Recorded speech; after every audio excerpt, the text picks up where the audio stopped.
Welcome, the Dweller of the Dark. We are a channel honoring the yellowed and blackened bones of many prominent authors. We will be digging up several obscure, strange, and forgotten authors who influenced many of the great horror, science fiction, and fantasy writers today. Comment below if you like. If you have authors that you'd like to see recognized, list them in the comments or contact our author page. Subscribe for more tales of the horrifying, obscure, strange, and forgotten. We'll have quite a collection climbing out of the tombs. If you like any of our tales, comment, ring the bell, and crush the like button below. Unknown Horror Masters. The Skull and Bones collection has risen from the grave. More beasts to be released soon. Find us on Fiverr to raise 7 kinds of hell. Check out our other stories on our websites: YouTube, BitChute, Rumble, Dweller of the Dark. Official website, dwellerofthedark.com. Kindle Vella, new serialized novels and novelette. Weekly new episodes. Check out links below for Where the Wolf Dwells. The Curious Death of Dionysus Shall-Not. Our books and ebooks are on Kindle Amazon. Follow, support us on Twitter, Instagram, Patreon, Bandcamp. Dweller of the Dark. Children of Horror. The Haunted Oak by paullaurencedunbar. Published in 1913 for The Complete Poems of Paul Laurence Dunbar. Pray, why are you so bare, so bare? Oh, bough of the old oak tree.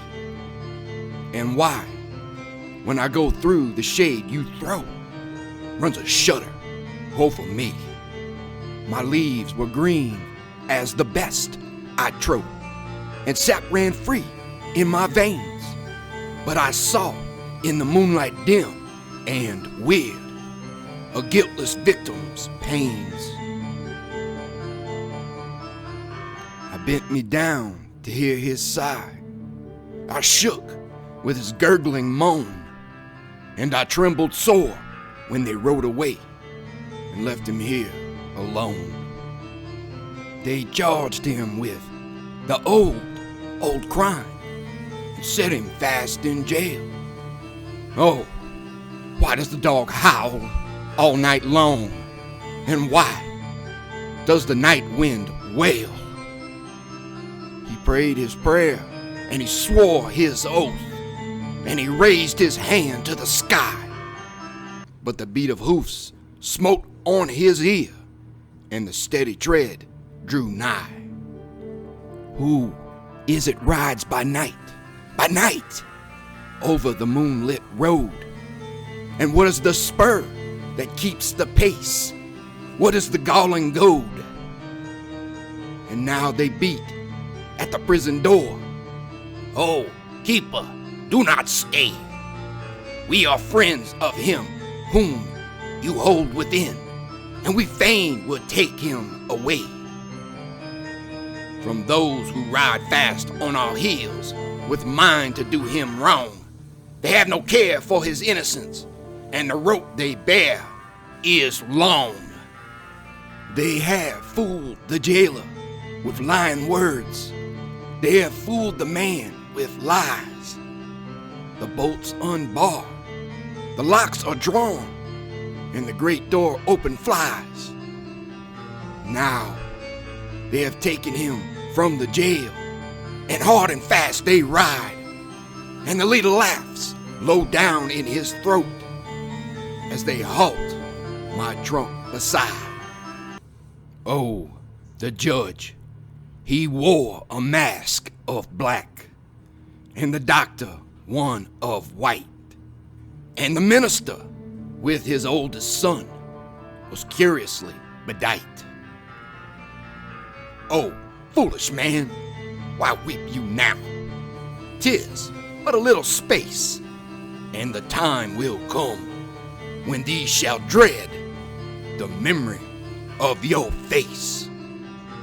I feel the rope against my bark, and the weight of him in my grain. I feel in the throe of his final woe the touch of my own last pain. And nevermore shall leaves come forth on the bough that bears the ban. I am burned with dread, I am dried and dead from the curse of a guiltless man. And ever the judge rides by, and goes to hunt the deer. And ever another rides his soul in the guise of a mortal fear. And ever the man he rides me hard, and never a night stays he. If I feel his curse as a haunted bough on the trunk of a haunted tree.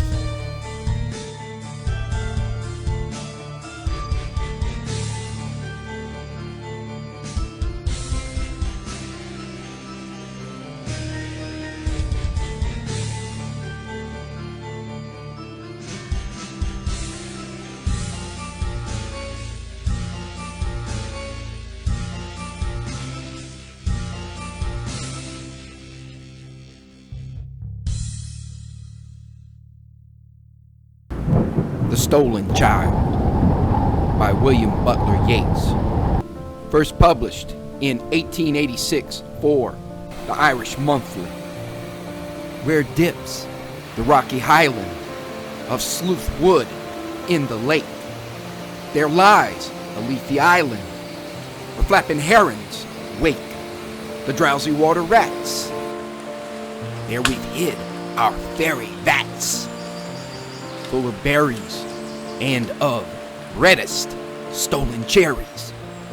Come away, O human child, to the waters and the wild, with a fairy hand in hand, for the world's more full of weeping than you can understand, where the wave of moonlight glosses the dim gray sands with light, far off by furthest Rosses, we foot it all the night, weaving olden dances, mingling hands and mingling glances, till the moon has taken flight.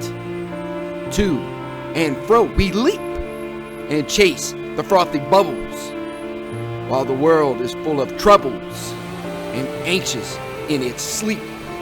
Come away, O human child, to the waters and the wild, with a fairy hand in hand, for the world's more full of weeping than you can understand, where the wandering water gushes from the hills above Glencar, in pools among the rushes that scarce could bathe a star. We seek for slumbering trout, and whispering in their ears, give them unquiet dreams, leaning softly out from ferns that drop their tears over the young streams.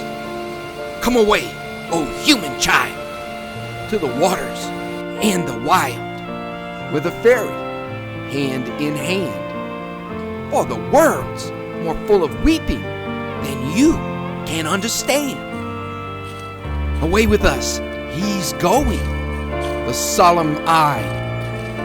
He'll hear no more the lowing of the calves on the warm hillside, or the kettle on the hob sing peace into his breast, or see the brown mice bob round and round the oatmeal chest. For he comes, the human child, to the waters and the wild, with a fairy hand in hand, for the world's more full of weeping than he can understand.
Themoonlitroad by Ambrosebierce. 1. Statement of Joel Hetman, Jr. I am the most unfortunate of men, rich, respected, fairly well educated, and of sound health, with many other advantages, usually valued by those having them and coveted by those who have them not. I sometimes think that I should be less unhappy if they had been denied me, for then the contrast between my outer and my inner life would not be continually demanding a painful attention. In the stress of privation and the need of effort, I might sometimes forget the somber secret, ever baffling the conjecture that it compels. I am the only child of Joel and Julia Hetman.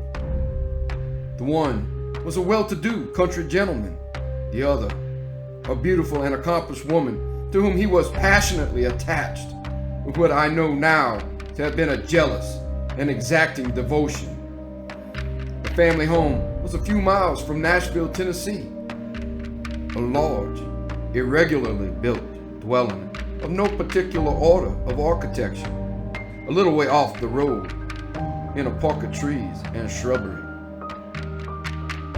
At the time of which I write, I was 19 years old, a student at Yale.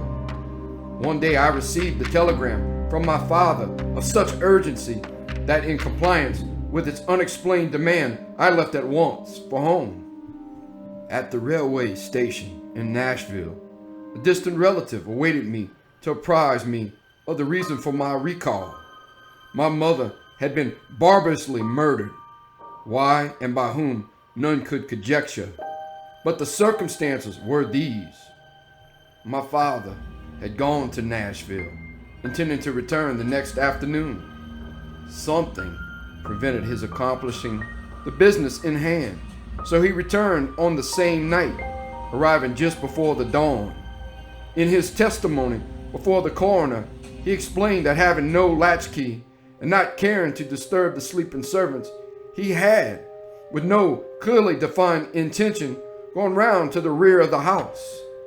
As he turned an angle of the building, he heard a sound as of a door gently closed, and saw in the darkness, indistinctly, the figure of a man, which instantly disappeared among the trees of the lawn. A hasty pursuit and brief search of the grounds, in the belief that the trespasser was someone secretly visiting a servant, proving fruitless, he entered at the unlocked door and mounted the stairs to my mother's chamber. Its door was open, and stepping into black darkness, he fell headlong over some heavy object on the floor. I may spare myself the details. It was my poor mother, dead of strangulation by human hands. Nothing had been taken from the house. The servants had heard no sound, and excepting those terrible finger marks upon the dead woman's throat, dear God, that I might forget them, no trace of the assassin was ever found. I gave up my studies and remained with my father, who, naturally, was greatly changed.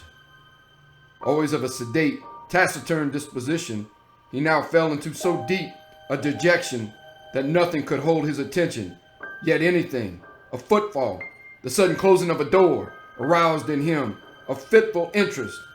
One might have called it an apprehension. At any small surprise of the senses, he would start visibly and sometimes turn pale, then relapse into a melancholy apathy, deeper than before. I suppose he was what is called a nervous wreck.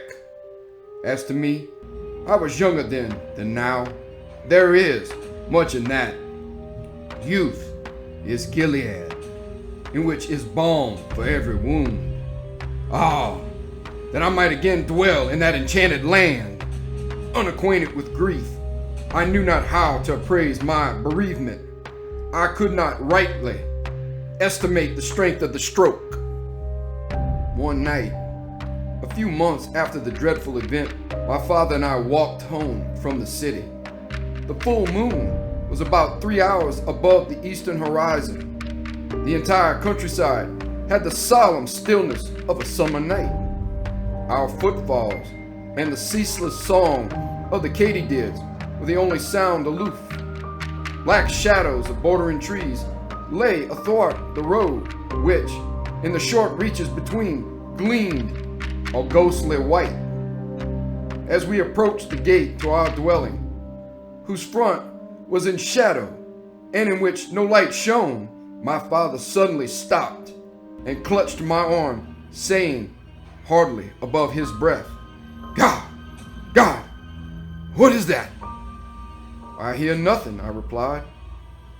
"But see," he said, pointing along the road directly ahead. I said, "Nothing is there. Come, Father, let us go in. You are ill." He had released my arm and was standing rigid and motionless in the center of the illuminated roadway, staring like one bereft of sense.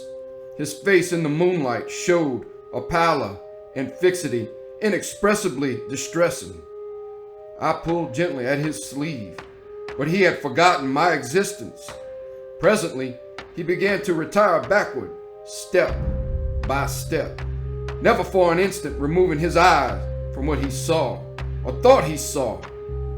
I turned half round to follow, but stood irresolute. I do not recall any feeling of fear, unless a sudden chill was its physical manifestation. It seemed as if an icy wind had touched my face and enfolded my body from head to foot. I could feel the stir of it in my hair. At that moment, my attention was drawn to a light that suddenly streamed from an upper window of the house. One of the servants, awakened by what mysterious premonition of evil who can say, and in obedience to an impulse that she was never able to name, had lit a lamp. When I turned to look for my father, he was gone. In all the years that have passed, no whisper of his fate has come across the borderland of conjecture from the realm of the unknown. 2. Statement of Caspar Grattan. Today, I am said to live. Tomorrow, here in this room, will lie a senseless shape of clay that all too long was I. If anyone lift the cloth from the face of that unpleasant thing, it will be in gratification of a mere morbid curiosity. Some, doubtless, will go further and inquire, who was he? In this writing, I supply the only answer that I am able to make. Caspar Grattan. Surely that should be enough. The name has served my small need for more than 20 years of a life of unknown length. True, I gave it to myself, but lacking another, I had the right. In this world, one must have a name. It prevents confusion, even when it does not establish identity. Some, though, are known by numbers, which also seem inadequate distinctions. One day, for illustration, I was passing along a street of a city far from here when I met two men in uniform, one of whom, half pausing and looking curiously into my face, said to his companion, "That man looks like 767. Something in the number seemed familiar and horrible. Moved by an uncontrollable impulse, I sprang into a side street and ran until I fell exhausted in a country lane. I have never forgotten that number, and always it comes to memory, attended by gibbering, obscenity, peals of joyless laughter, the clang of iron doors. So I say a name, even if self-bestowed, is better than a number. In the register of the potter's field, I shall soon have both. What wealth! Of him who shall find this paper, I must beg a little consideration. It is not the history of my life, the knowledge to write that is denied me. This is only a record of broken and apparently unrelated memories, some of them as distinct and sequent as brilliant beads upon a thread, others remote and strange, having the character of crimson dreams, with interspaces blank and black, witch fires glowing still and red in a great desolation. Standing upon the shore of eternity, I turned for a last look landward over the course by which I came. There are 20 years of footprints fairly distinct, the impressions of bleeding feet.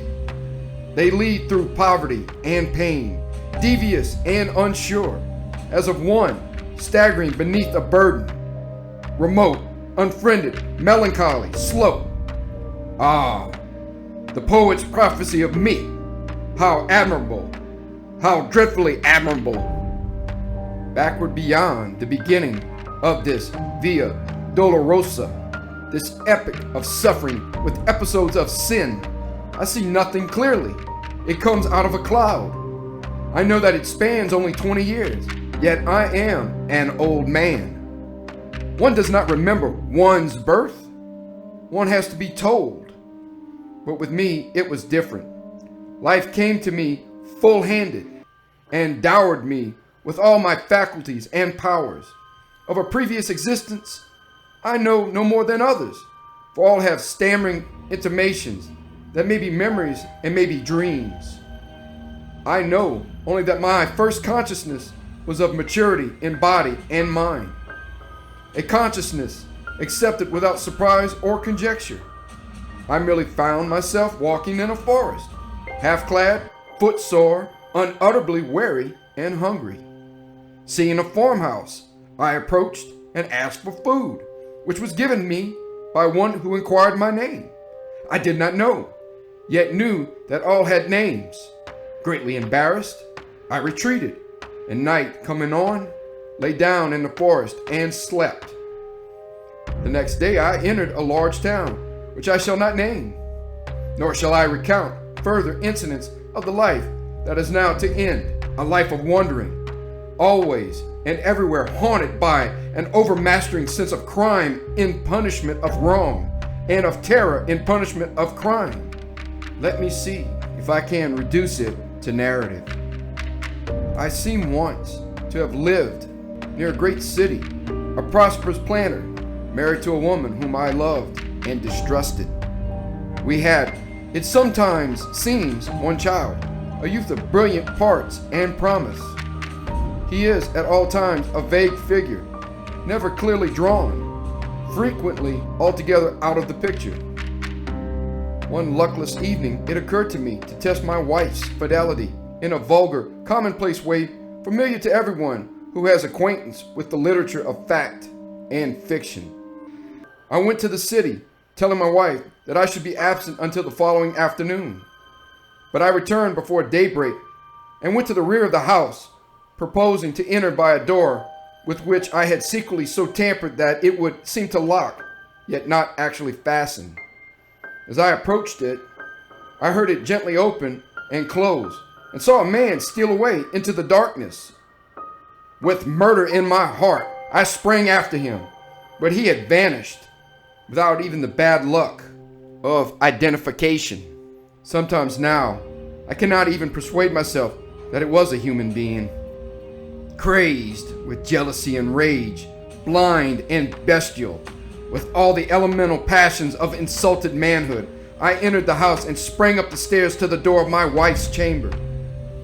It was closed, but having tampered with its lock also, I easily entered, and despite the black darkness, soon stood by the side of her bed. My groping hands told me that although disarranged, it was unoccupied. She is below, I thought, and terrified by my entrance has evaded me in the darkness of the hall. With the purpose of seeking her, I turned to leave the room, but took a wrong direction, the right one. My foot struck her, cowering in a corner of the room. Instantly, my hands were at her throat, stifling a shriek. My knees were upon her struggling body, and there in the darkness, without a word of accusation or reproach, I strangled her till she died. There ends the dream. I have related it in the past tense, but the present would be the fitter form, for again and again the somber tragedy reenacts itself in my consciousness. Over and over I lay the plan. I suffer the confirmation. I redress the wrong. Then all is blank.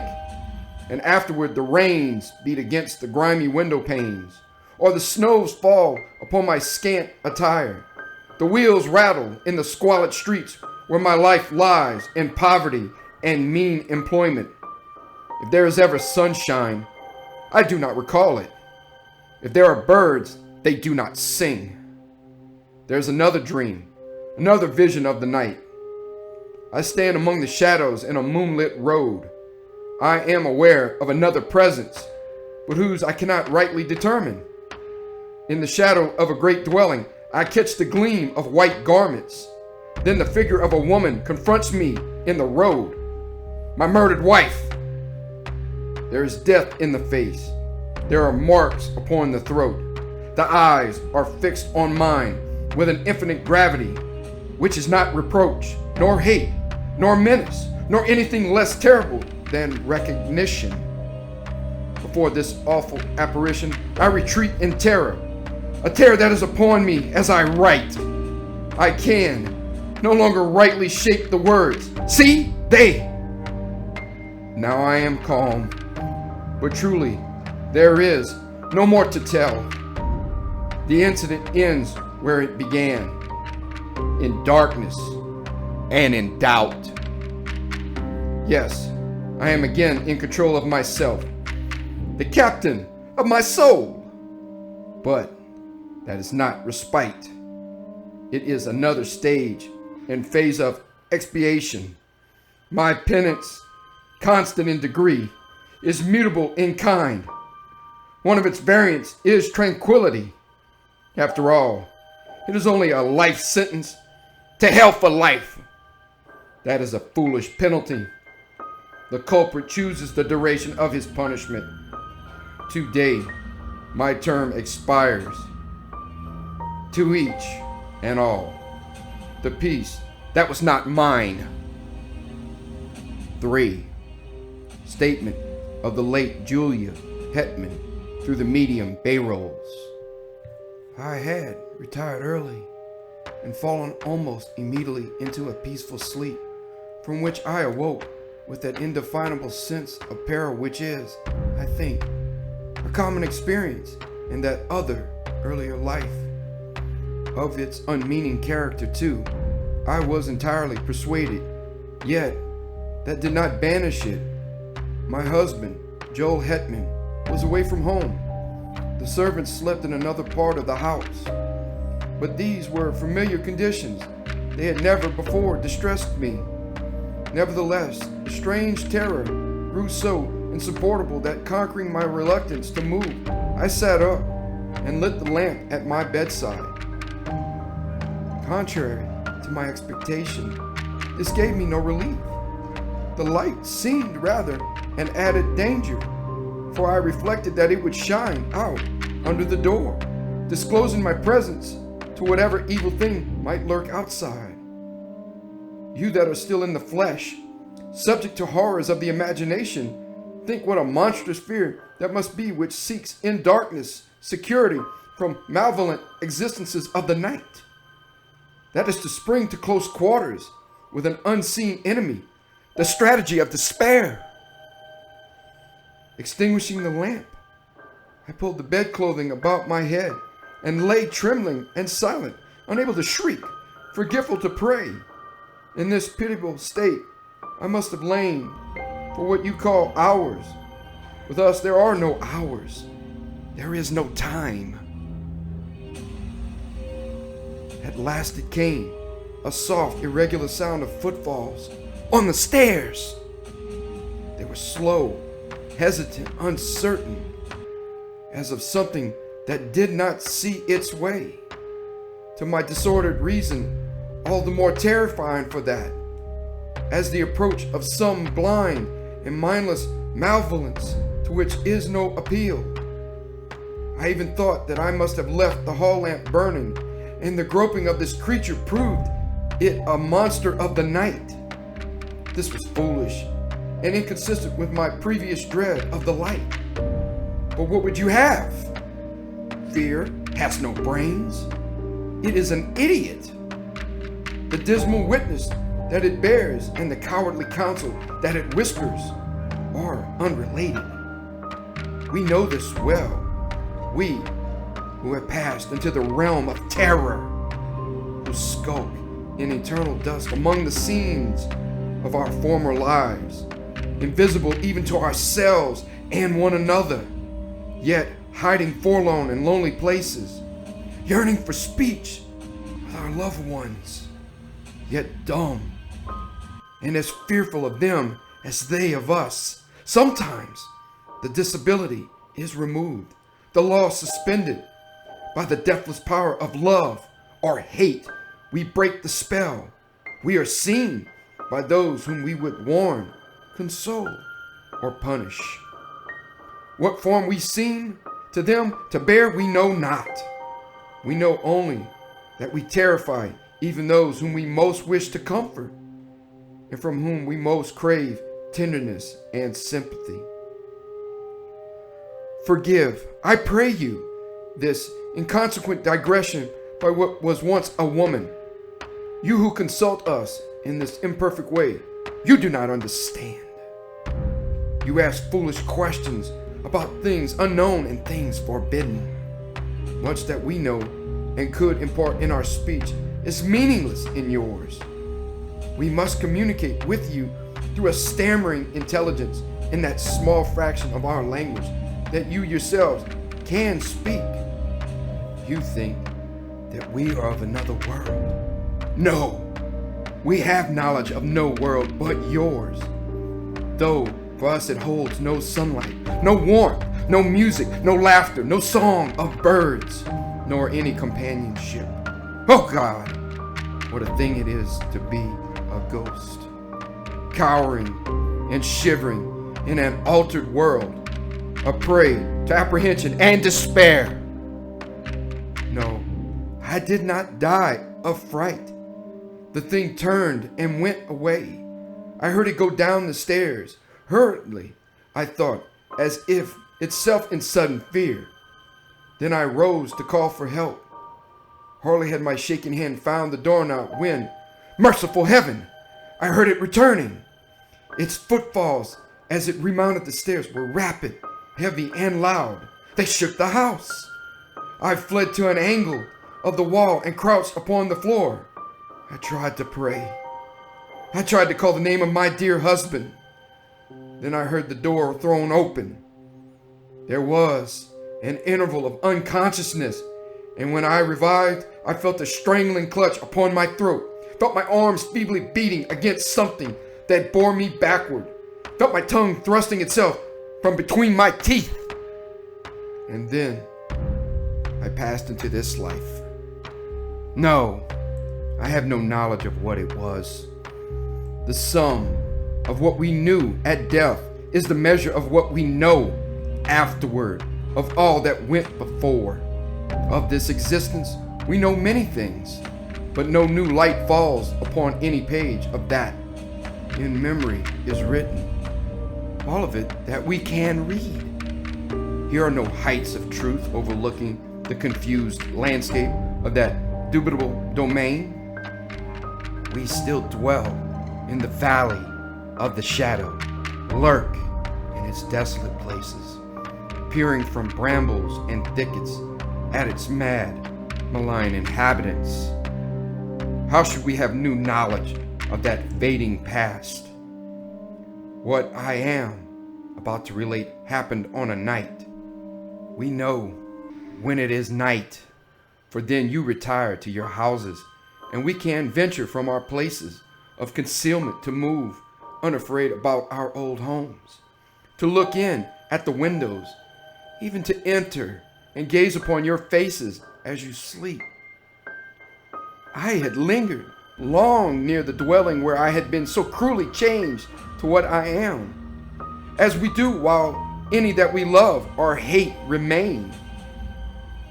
Vainly I had sought some method of manifestation, some way to make my continued existence and my great love and poignant pity understood by my husband and son.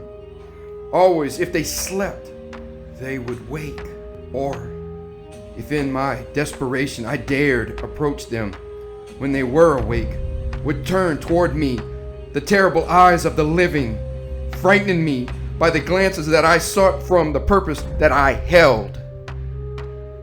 On this night, I had searched for them without success, fearing to find them. They were nowhere in the house, nor about the moonlit lawn. For although the sun is lost to us forever, the moon, full-orbed or slender, remains to us. Sometimes it shines by night, sometimes by day, but always it rises and sets, as in that other life. I left the lawn and moved in the white light and silence along the road, aimless and sorrowing. Suddenly I heard the voice of my poor husband in exclamations of astonishment, with that of my son in reassurance and dissuasion. And there, by the shadow of a group of trees, they stood, near, so near. Their faces were toward me, the eyes of the elder man fixed upon mine. He saw me, at last, he saw me. In the consciousness of that, my terror fled, as a cruel dream. The death spell was broken. Love had conquered law. Mad with exultation, I shouted. I must have shouted. He sees me, he sees me, he will understand. Then, controlling myself, I moved forward, smiling and consciously beautiful, to offer myself to his arms, to comfort him with endearments, and, with my son's hand in mine, to speak words that should restore the broken bonds between the living and the dead. Alas, alas, his face went white with fear. His eyes were as those of a hunted animal. He backed away from me as I advanced, and at last turned and fled into the wood, whither it is not given to me to know. To my poor boy, left doubly desolate, I have never been able to impart a sense of my presence. Soon, he too must pass to this life invisible and be lost to me forever.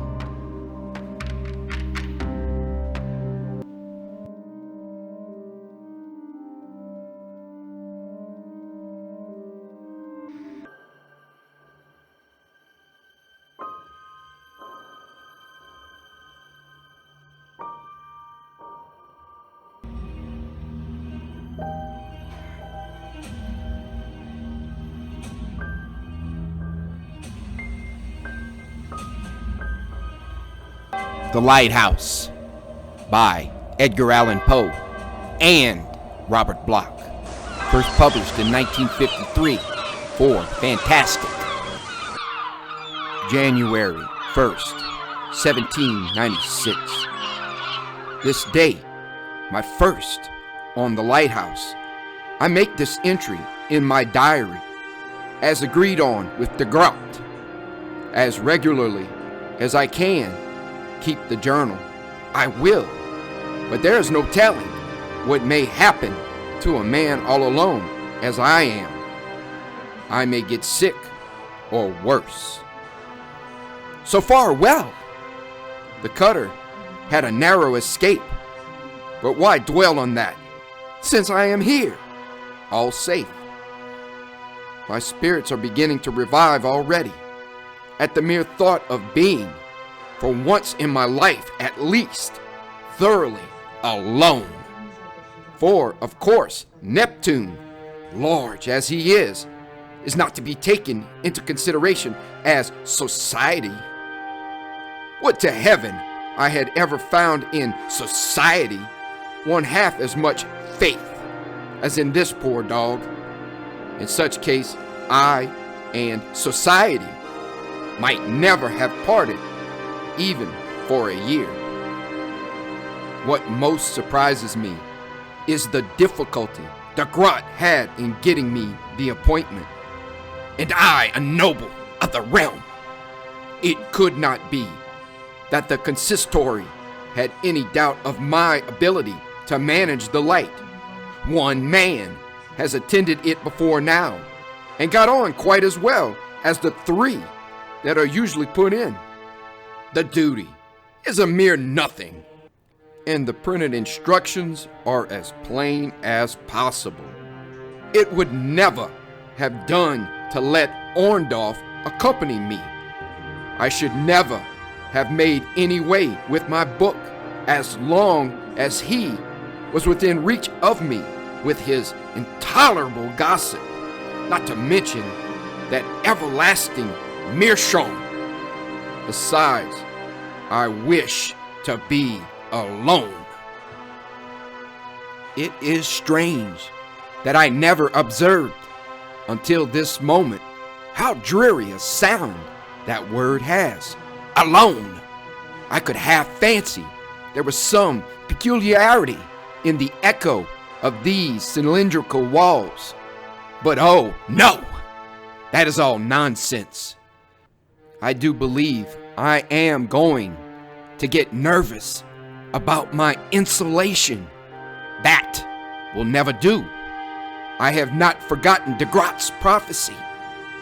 Now for a scramble to the lantern and a good look around to see what I can see. To see what I can see indeed.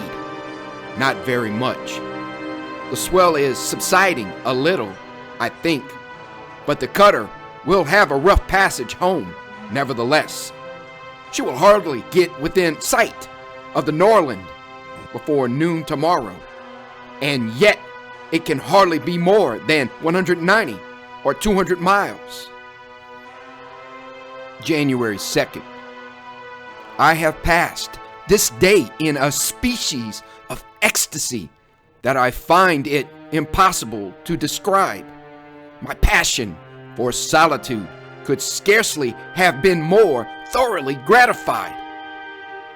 I do not say satisfied, for I believe I should never be satiated with such delight as I have experienced today. The wind lulled after daybreak, and by the afternoon the sea had gone down materially. Nothing to be seen with the telescope even, but ocean and sky, with an occasional gull. January 3rd. A dead calm all day. Towards evening, the sea looked very much like glass. A few seaweeds came in sight, but besides them, absolutely nothing all day. Not even the slightest speck of cloud.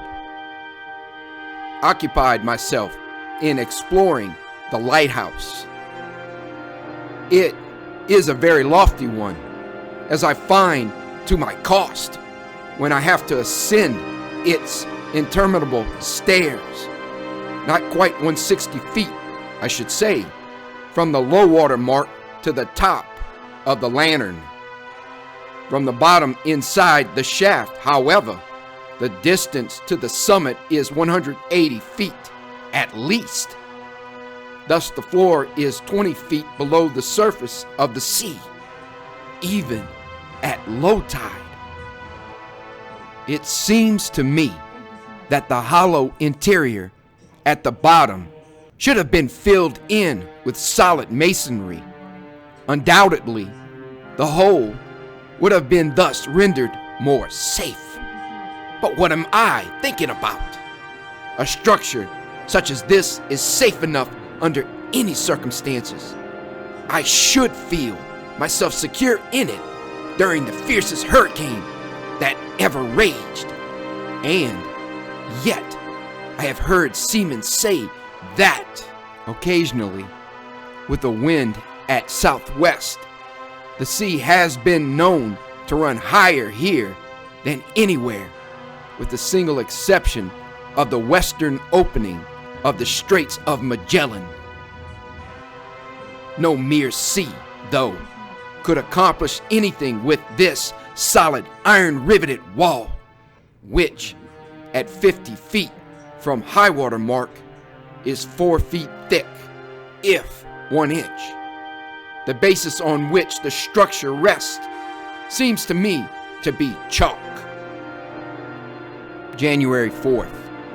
I am now prepared to resume work on my book, having spent this day in familiarizing myself with a regular routine. My actual duties will be, I perceive, absurdly simple. The light requires little tending beyond a periodic replenishment of the oil for the 6-wick burner. As to my own needs, they are easily satisfied, and the exertion of an occasional trip down the stairs is all I must anticipate. At the base of the stairs is the entrance room.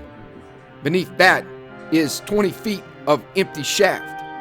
Above the entrance room, at the next turn of the circular iron staircase, is my storeroom, which contains the cask of fresh water and the food supplies, plus linens and other daily needs. Above that, again, another spiral of those interminable stairs is the oil room, completely filled with the tanks from which I must feed the wicks. Fortunately, I perceive that I can limit my descent to the storeroom to once a week if I choose, for it is possible for me to carry sufficient provisions in one load to supply both myself and Neptune for such a period. As to the oil supply, I need only to bring up 2 drums every 3 days, and thus ensure a constant illumination. If I choose, I can place a dozen or more spare drums on the platform near the light, and thus provide for several weeks to come. So it is that in my daily existence, I can limit my movements to the upper half of the lighthouse. That is to say, the 3 spirals opening on the topmost 3 levels. The lowest is my living room, and it is here, of course, that Neptune is confined the greater part of the day. Here, too, that I plan to write at a desk near the wall slit that affords a view of the sea without.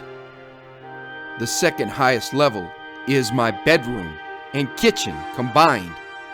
Here, the weekly rations of food and water are contained in cupboards for that purpose. Here, too, is the ingenious stove fed by the self-same oil that lights the beacon above. The topmost level is the service room, giving access to the light itself and to the platform surrounding it. Since the light is fixed and its reflectors set, there is no need for me ever to ascend to the platform save when replenishing the oil supply or making a repair or adjustment as per the written instructions, a circumstance which may well never arise during my stay here. Already I have carried enough oil, water, and provender to the upper levels to last me for an entire month. I need stir from my 2 rooms only to replenish the wicks. For the rest, I am free, utterly free. My time is my own, and in this lofty realm I rule as king. Although Neptune is my only living subject, I can well imagine that I am sovereign o'er all I see, ocean below and stars above. I am master of the sun that rises in rubicund radiance from the sea at dawn, emperor of wind and monarch of the gale, sultan of the waves that sport or roar in roiling torrents about the base of my palace pinnacle. I command the moon in the heavens, and the very ebb and flow of the tide does homage to my reign. But enough of fancies. The grot warned me to refrain from morbid or from grandiose speculation. Now I shall take up, in all earnestness, the task that lies before me. Yet this night, as I sit before the window in the starlight, the tide sweeping against these lofty walls can only echo my exultation. I am free, and at last alone. January 11th. A week has passed since my last entry in this diary, and as I read it over, I can scarce comprehend that it was I who penned those words. Something has happened, the nature of which lies unfathomed. I have worked, eaten, slept, replenished the wicks twice. My outward existence has been placid. I can ascribe the alteration in my feelings to naught but some inner alchemy, enough to say that a disturbing change has taken place. Alone, I, who breathed the word as if it were some mystic incantation bestowing peace, have come, I realize it now, to loathe the very sound of the syllables, and the ghastliness of meaning I know full well. It is a dismaying, it is a dreadful thing to be alone, truly alone, as I am, with only Neptune to exist beside me, and by his breathing presence remind me that I am not the sole inhabitant of a blind and senseless universe. The sun and stars that wheel overhead in their endless cycle seem to rush across the horizon unheeding, and of late unheeded, for I cannot fix my mind upon them with normal constancy. The sea that swirls or ripples below me is naught but a purposeless chaos of utter emptiness. I thought myself to be a man of singular self-sufficiency, beyond the petty needs of a boring and banal society. How wrong I was!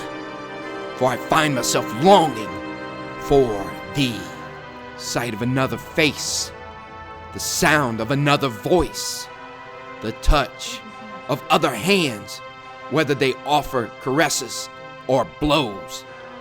Anything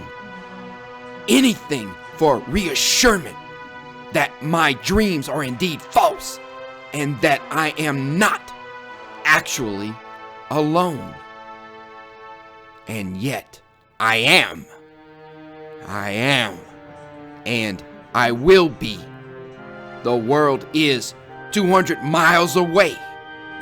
I will not know it again for an entire year, and it in turn, but no more. I cannot put down my thoughts while in the grip of this morbid mood.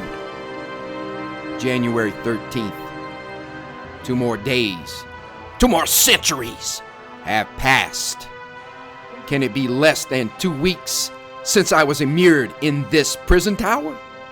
I mount the turret of my dungeon and gaze at the horizon. I am not hemmed in by bars of steel, but by columns and pillars and webs of wild and raging water. The sea has changed.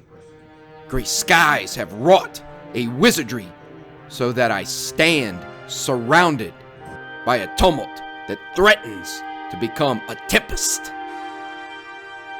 I turn away, for I can bear no more, and descend to my room. I seek to write.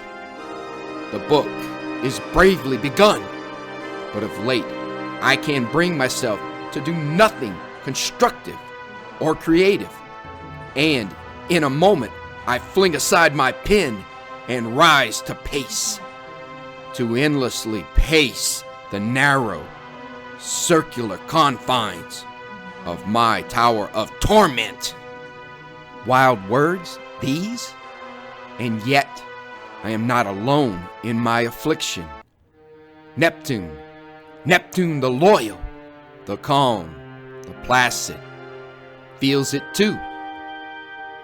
Perhaps it is but the approach of the storm that agitates him so. For nature bears closer kinship with the beast.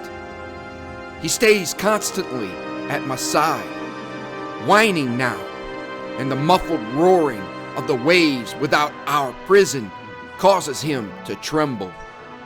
There is a chill in the air that our stove cannot dissipate, but it is not cold that oppresses him. I've just mounted to the platform and gazed out at the spectacle of gathering storm. The waves are fantastically high. They sweep against the lighthouse in titanic tumult. These solid walls of stone shudder rhythmically with each onslaught. The churning sea is gray no longer. The water is black.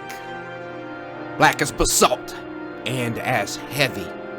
The sky's hue has deepened so that at the moment no horizon is visible. I am surrounded by a billowing blackness thundering against me. Back below now, as lightning flickers, the storm will break soon, and Neptune howls piteously. I stroke his quivering flanks, but the poor animal shrinks away. It seems that he fears even my presence. Can it be that my own features betray an equal agitation? I do not know. I only feel that I am helpless, trapped here, and awaiting the mercy of the storm. I cannot write much longer, and yet I will set down a further statement. I must, if only to prove to myself that reason again prevails. In writing of my venture up to the platform, my viewing of the sea and sky, I omitted to mention the meaning of a single moment that came upon me as I gazed down at the black and boiling madness of the waters below. A wild and willful craving to become one with it. But why should I disguise the naked truth? I felt an insane impulse to hurl myself into the sea. It has passed now. Past, I pray, forever. I did not yield to this perverse prompting, and I am back here in my quarters, writing calmly once again. Yet the fact remains. The hideous urge to destroy myself came suddenly, and with the force of one of those monstrous waves. And what I forced myself to realize was the meaning of my demented desire. It was that I sought escape from loneliness. It was as if by mingling with the sea and the storm, I would no longer be alone. But I defy the elements. I defy the powers of the earth and of the heavens. Alone I am. Alone I must be. And come what may, I shall survive.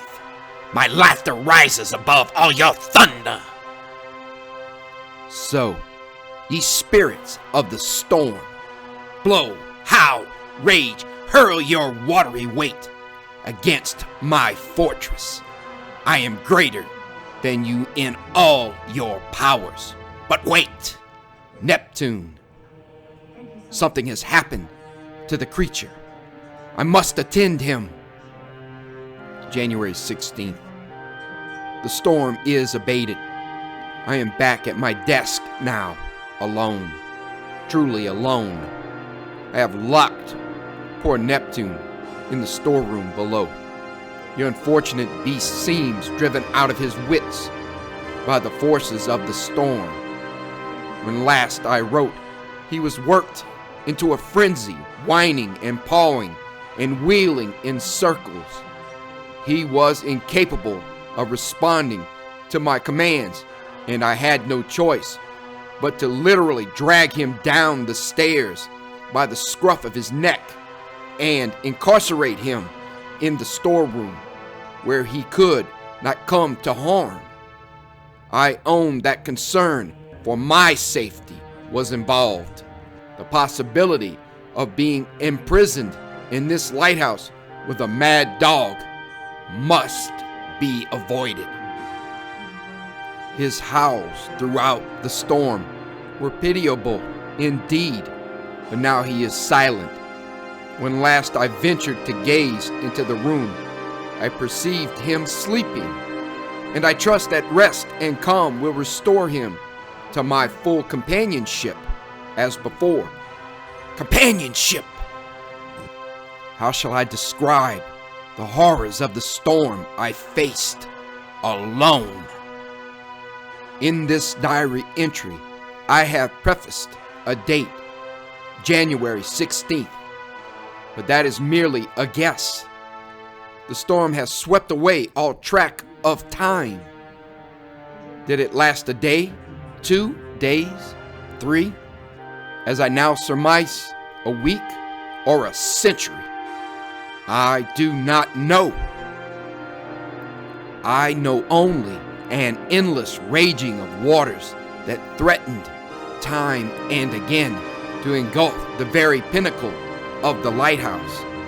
I know only an eternity of ebony, an eon of billowing black composed of sea and sky commingled. I only know that there were times when my own voice outroared the storm. And how can I convey the cause of that? There was a time, perhaps a full day, perhaps much longer, when I could not bear to rise from my couch, but lay with my face buried in the pillows, weeping like a child.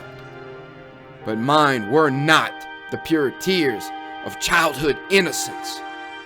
Call them, rather, the tears of Lucifer upon the realization of his eternal fall from grace. It seemed to me that I was truly the victim of an endless damnation, condemned forever to remain a prisoner in a world of thunderous chaos. There is no need to write of the fancies and fantasies which assailed me through those unhallowed hours. At times I felt that the lighthouse was giving way and that I would be swept into the sea. At times I knew myself to be a victim of a colossal plot. I cursed De Groot for sending me knowingly to my doom. At times, and these were the worst moments of all, I felt the full force of loneliness crashing down upon me in waves higher than those wrought by water. But all has passed, and the sea and myself are calm again.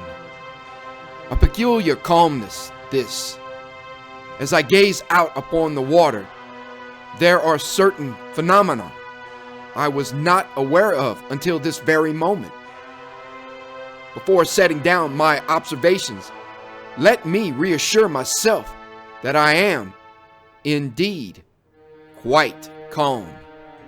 No trace of my former tremors or agitation yet remains. The transient madness induced by the storm has departed, and my brain is free of phantasms. Indeed, my perceptive faculties seem to be sharpened to an unusual acuity.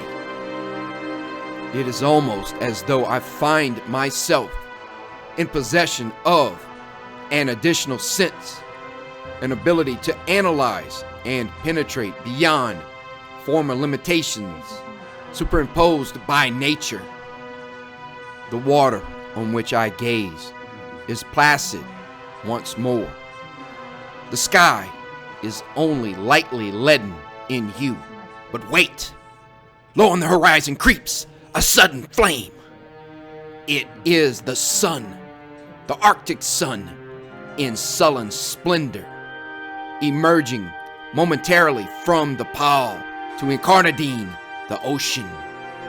Sun and sky, sea and air, about me turn to blood. Can it be I, who but a moment ago would have returned, regained sanity? I, who have just shrieked aloud, alone, and half rising from my chair, heard the muffled, booming echo reverberate through the lonely lighthouse, its sepulchral accent intoning, alone. In answer, it may be that I am, despite all resolution, going mad. If so, I pray the end comes soon. January 18th. There will be no end. I have conceived a notion, a theory, which my heightened faculties soon will test. I shall embark upon an experiment. January 26th. A week has passed here in my solitary prison. Solitary? Perhaps, but not for long. The experiment is proceeding. I must set down what has occurred. The sound of the echo set me to thinking. One sends out one's voice, and it comes back. One sends out one's thoughts, and can it be that there is a response? Sound, as we know, travels in waves and patterns. The emanations of the brain perhaps travel similarly, and they are not confined by physical laws of time, space, or duration. Can one's thoughts produce a reply that materializes just as one's voice produces an echo? An echo is a product of a certain vacuum, a thought. Concentration is the key. I have been concentrating. My supplies are replenished, and Neptune, visited during my venture below, seems rational enough, although he shrinks away when I approach him. I have left him below and spent the past week here. Concentration, I repeat, is the key to my experiment. Concentration, by its very nature, is a difficult task. I addressed myself to it with no little trepidation. Strive but to remain seated quietly with a mind empty of all thought, and one finds in the space of a very few minutes that the errant body is engaged in all manner of distracting movement, foot tapping, finger twisting, facial grimacing. This I managed to overcome after a matter of many hours. My first 3 days were virtually exhausted in an effort to rid myself of nervous agitation and assume the inner and outer tranquility of the Indian fakir. Then came the task of filling the empty consciousness, filling it completely with one intense and concentrated effort of will. What echo would I bring forth from nothingness? What companionship would I seek here in my loneliness? What was the sign or symbol I desired? What symbolized to me the whole absent world of life and light? De Groot would laugh me to scorn if he but knew the concept that I chose. Yet I, the cynical, the jaded, the decadent searched my soul, plumbed my longing, and found that which I most desired, a simple sign, a token of all the earth removed, a fresh and growing flower, a rose. Yes, a simple rose is what I have sought, a rose torn from its living stem, perfumed with the sweet incarnation of life itself. Seated here before the window, I have dreamed, I have mused, I have then concentrated with every fiber of my being upon a rose.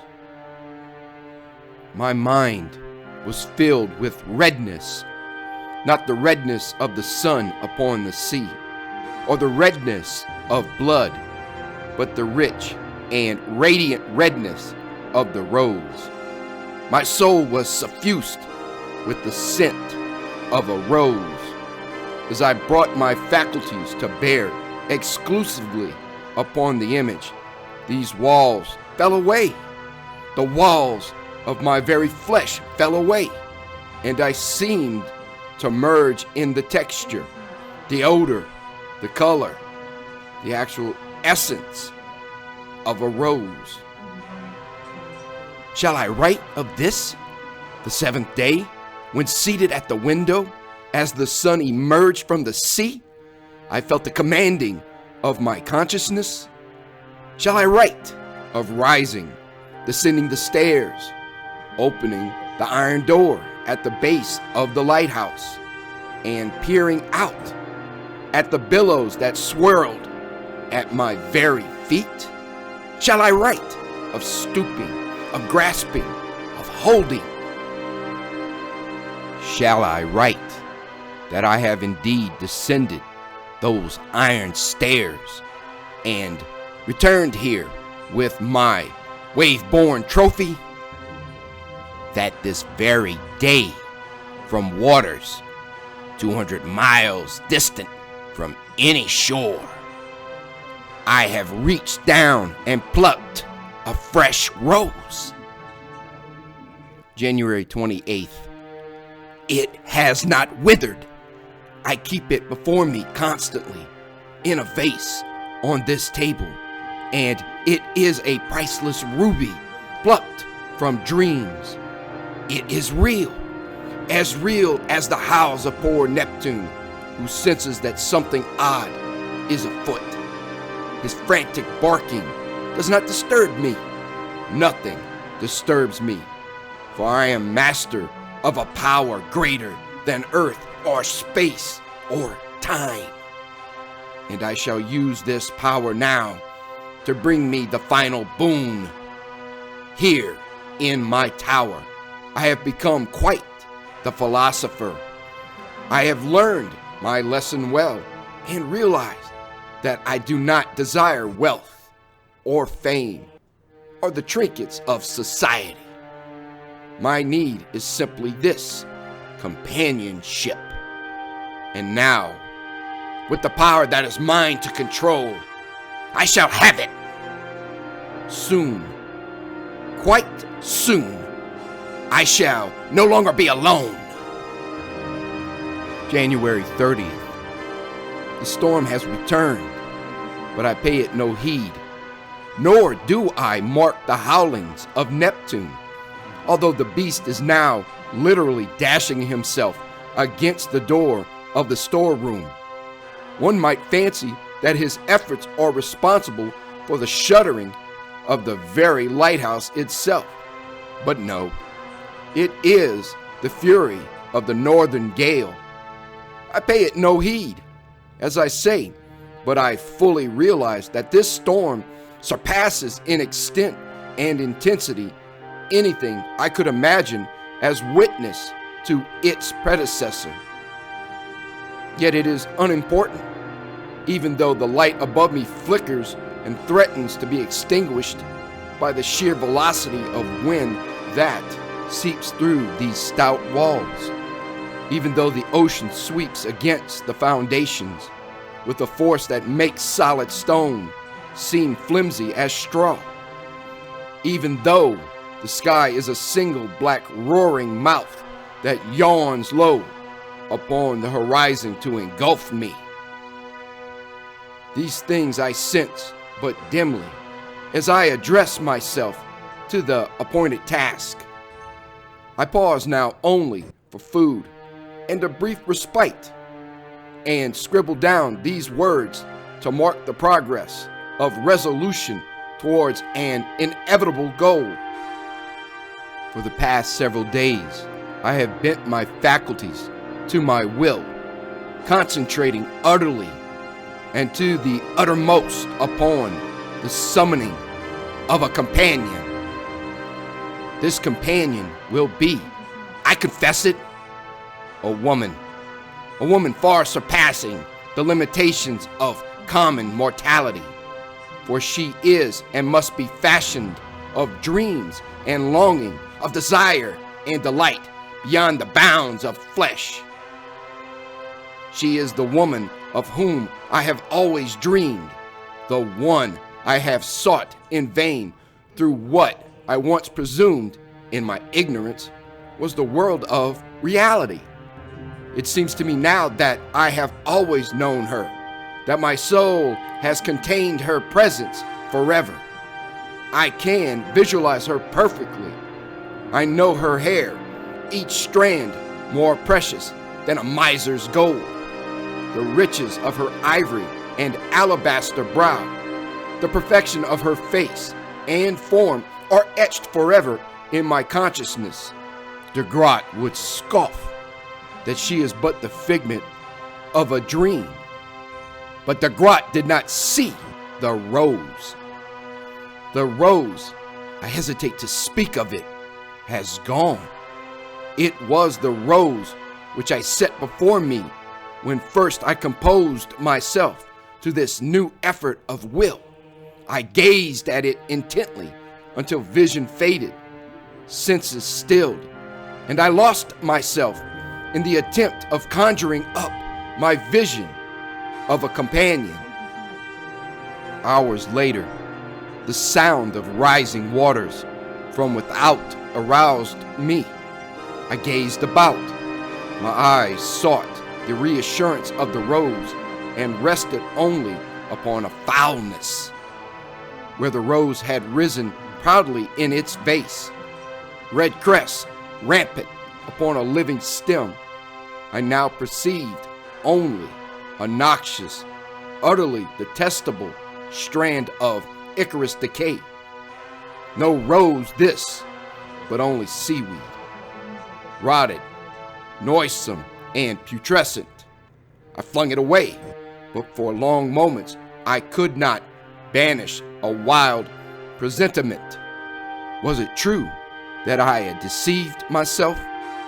Was it a weed, and only a weed, I plucked from the ocean's breast?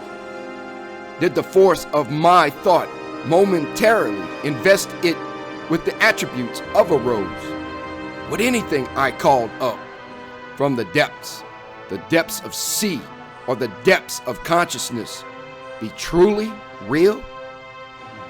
The blessed image of the companion came to soothe these fevered speculations, and I knew myself saved. There was a rose. Perhaps my thought had created it and nourished it. Only when my entire concentration turned to other things did it depart or resume another shape. And with my companion, there will be no need for focusing my faculties elsewhere. She, and she alone, will be the recipient of everything my mind, my heart, my soul possesses.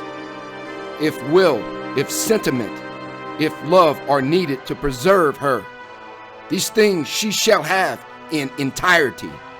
So there is nothing to fear. Nothing to fear. Once again, now I shall lay my pen aside and return to the great task, the task of creation, if you will, and I shall not fail. The fear, I admit it, of loneliness is enough to drive me forward to unimaginable brinks. She, and she alone, can save me, shall save me, must save me.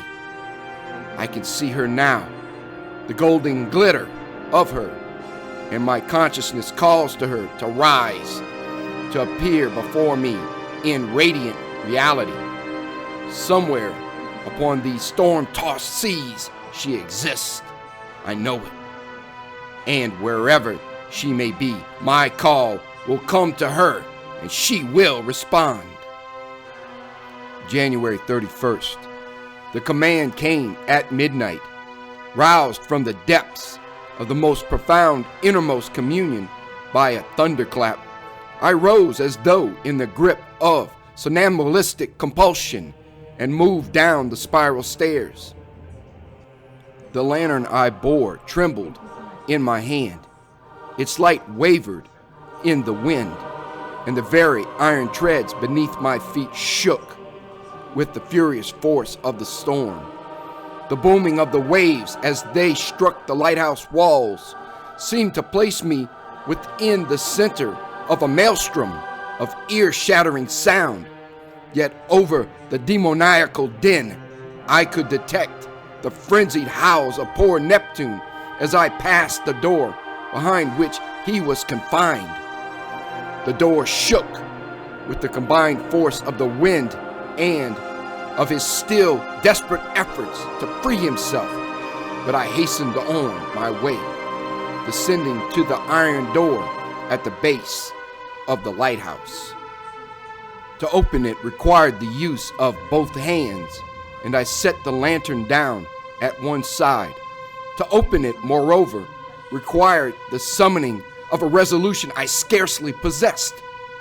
From beyond that door was the force and fury of the wildest storm that ever shrieked across these seething seas. A sudden wave might dash me from the doorway, or, conversely, enter and inundate the lighthouse itself. But consciousness prevailed. Consciousness drove me forward. I knew.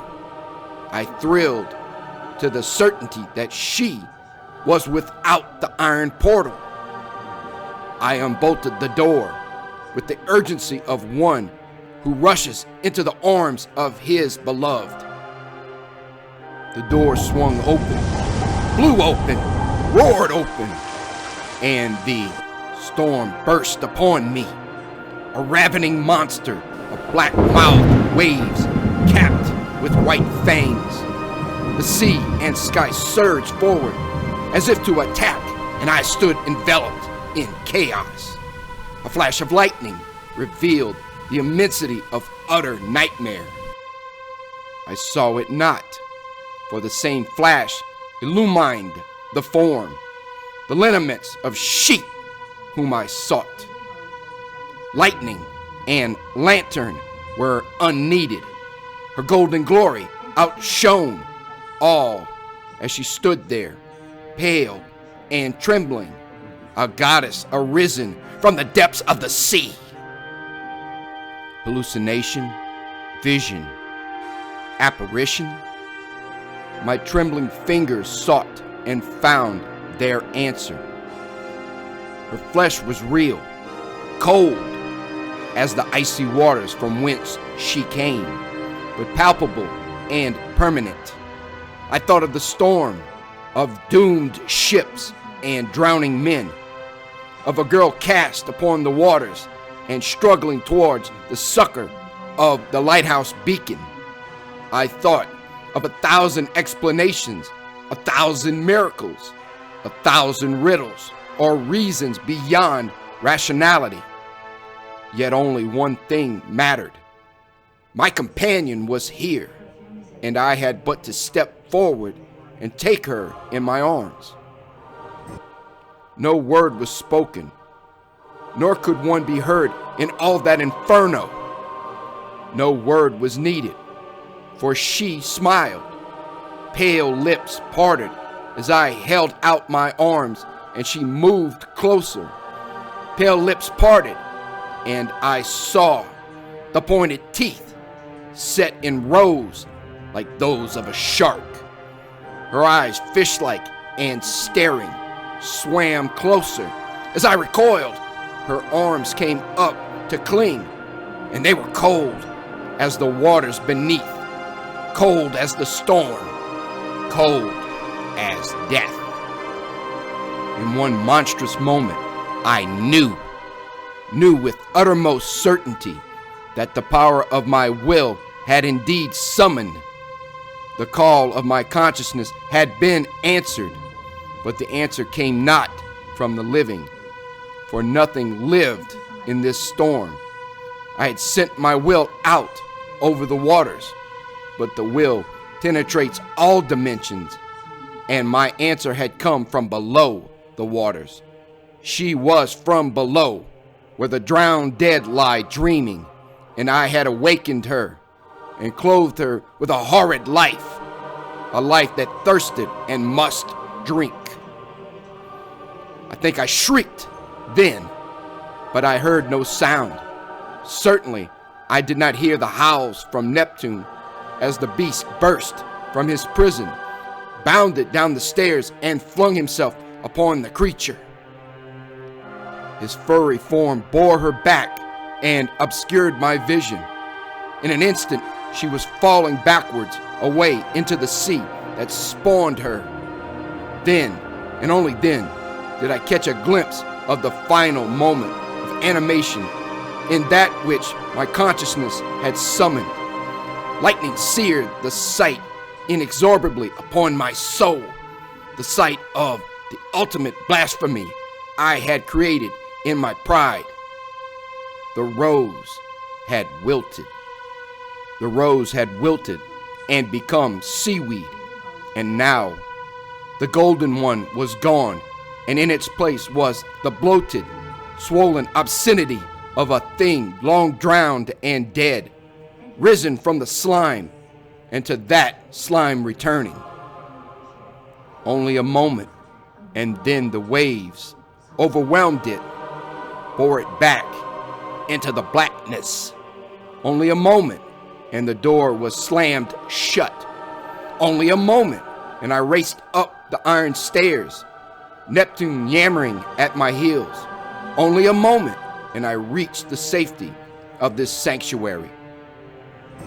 Safety? There is no safety in the universe for me. No safety in a consciousness that could create such horror. And there is no safety here. The wrath of the waves increases with every moment.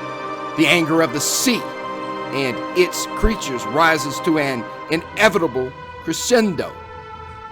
Mad or sane, it does not matter, for the end is the same in either case. I know now that the lighthouse will shatter and fall. I am already shattered and must fall with it. There is time only to gather these notes, strap them securely in a cylinder, and attach it to Neptune's collar. It may be that he can swim or cling to a fragment of debris. It may be that a ship passing by this toppling beacon may stay and search the waters for a sign, and thus find and rescue the gallant beast. That ship shall not find me. I go with the lighthouse and go willingly down to the dark depths. Perhaps, is it but perverted poetry? I shall join my companion there forever. Perhaps. The lighthouse is trembling. The beacon flickers above my head, and I hear the rush of waters in their final onslaught. There is, yes, a wave bearing down upon me. It is higher than the tower. It blots out the sky itself, everything.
The Pavillion by Josephpaynebrennan.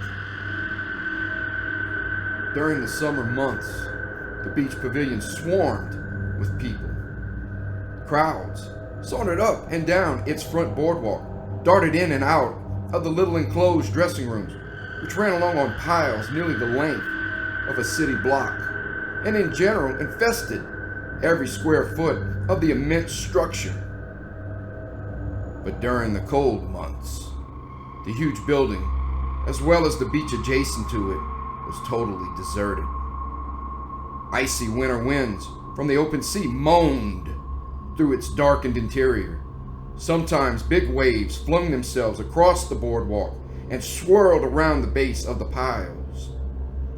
Only a few front locker rooms were equipped with electricity, but during the summer, brilliant sun usually penetrated the slat roof, creating a clear but subdued light, which was entirely pleasant and adequate. During the overcast days of winter, however, very little light came through the roof.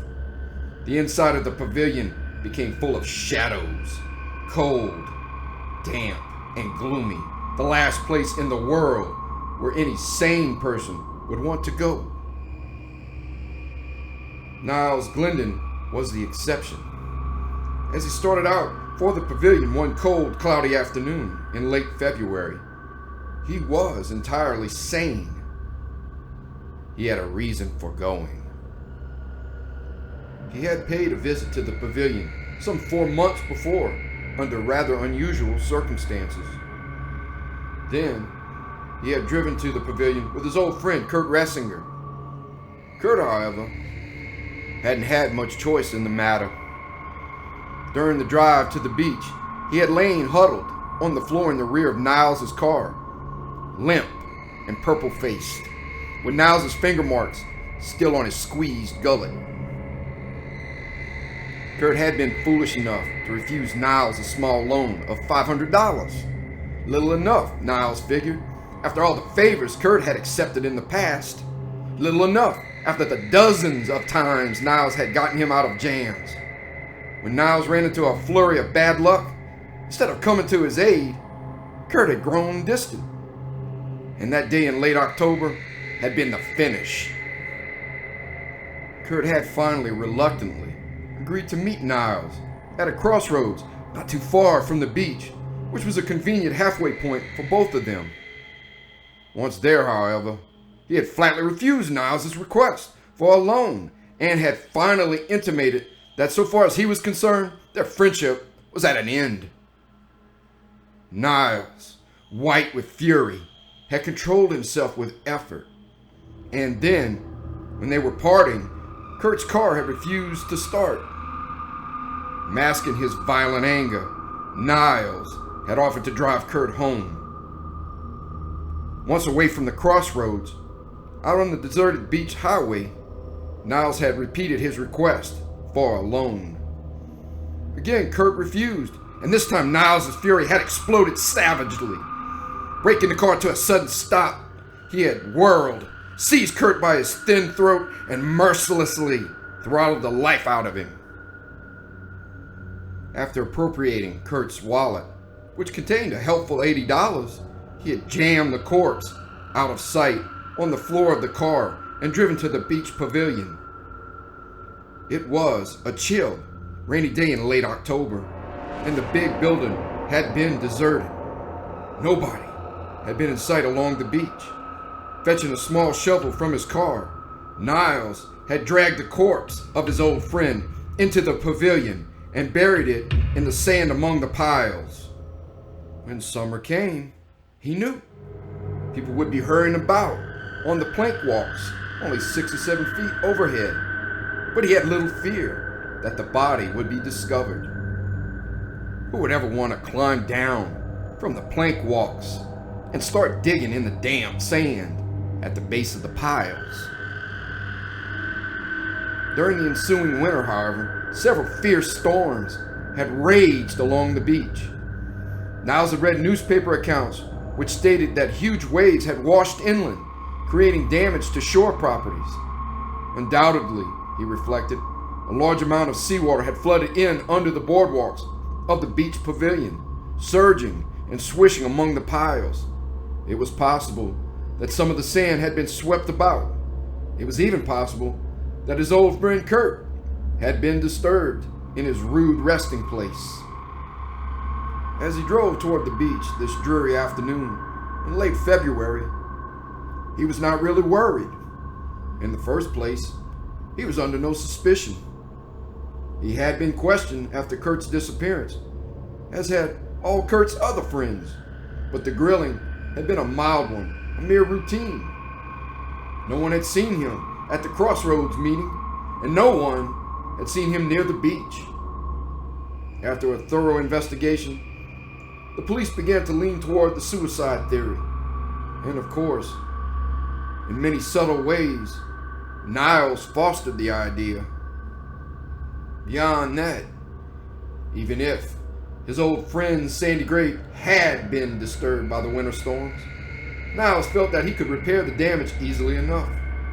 Nobody would stop at the pavilion till at least April.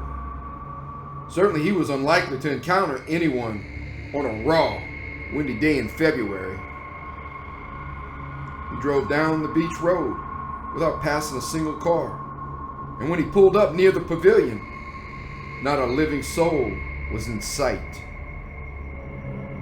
As he climbed out of the car, started walking toward the beach, he was surprised at the force of the wind. It was a damp, penetrating wind, which struck through his clothes and made him shiver. Under a dark sky, the beach was a spectacle of desolation. For as far as the eye could see, great gray waves pounded far up on the empty sands. A litter of rubbery green seaweed twitched and tossed at the tide line. As Niles stood watching, a single seagull swung down out of the overcast and scrutinized him sharply with its cruel eye. He considered that an evil omen. Shivering, he walked toward the pavilion. As he moved along the outside boardwalk, he noticed that many of the wooden slats had been torn up by the wind and waves. Some were holding by a nail or two, and others were strewn about loose. He entered the shadowy building with reluctance, his feet echoing hollowly on the plank walks. As he advanced into the darkened interior, he began to wish he had not come. It seemed colder, damper, and drearier inside than out. It occurred to him that the entire building at this time of the year resembled nothing so much as a huge tomb. Glancing nervously at the creaking, half-open doors of the little dressing rooms as he passed along, he was startled enough to freeze in his tracks as he suddenly saw a pair of sneakers protruding from under one cubicle. The shoes were empty, of course, abandoned by some hurried or forgetful swimmer the summer before, and he felt angry with himself for his foolish fright.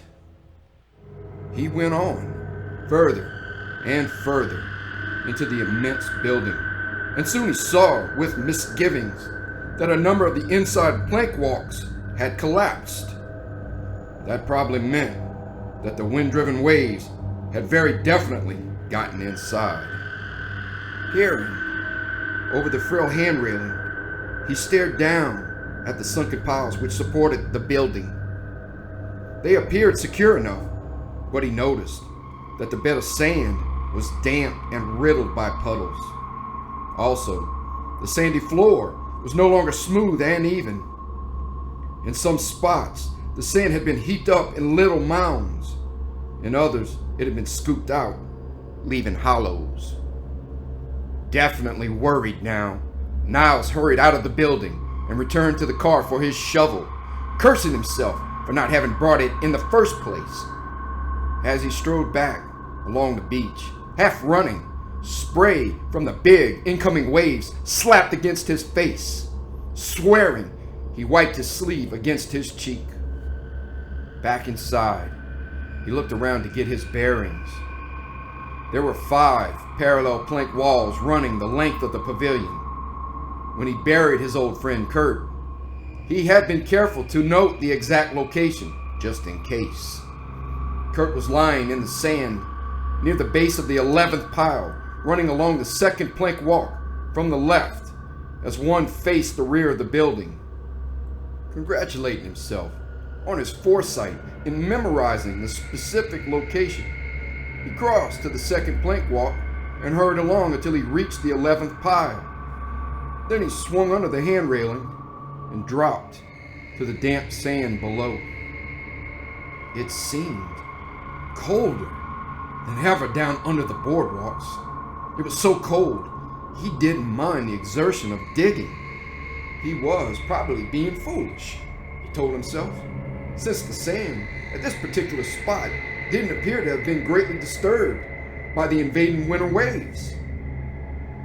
Just to feel secure in his own mind, however, he would dig until he struck the corpse. Once he was positive it had not been dislodged, he would refill the hole, pound the sand down hard with a shovel, and depart.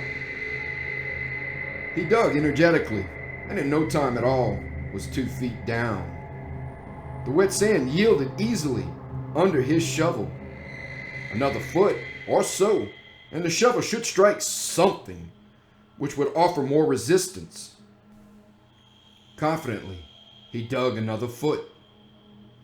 He began to handle the shovel gingerly, waiting for it to thump against the grisly remainder which he knew was there. But the thump never came. Seawater began seeping slowly into the hole, and that was all. Perspiring, he leaned against the pile and stared down into the dark hole. Perhaps, he told himself, the corpse had settled further into the wet sand during the winter months. Its own weight had forced it downward. The loose sand had yielded under the pressure, and now the corpse lay inches further down than it had when first buried. Yes, that must be the answer. Reassuring himself, he began to dig again. But after he had dug down another foot, he uncovered nothing but more sand, and now water began welling rapidly into the hole. He climbed out with a hollow, sick feeling in the pit of his stomach and looked around rather wildly.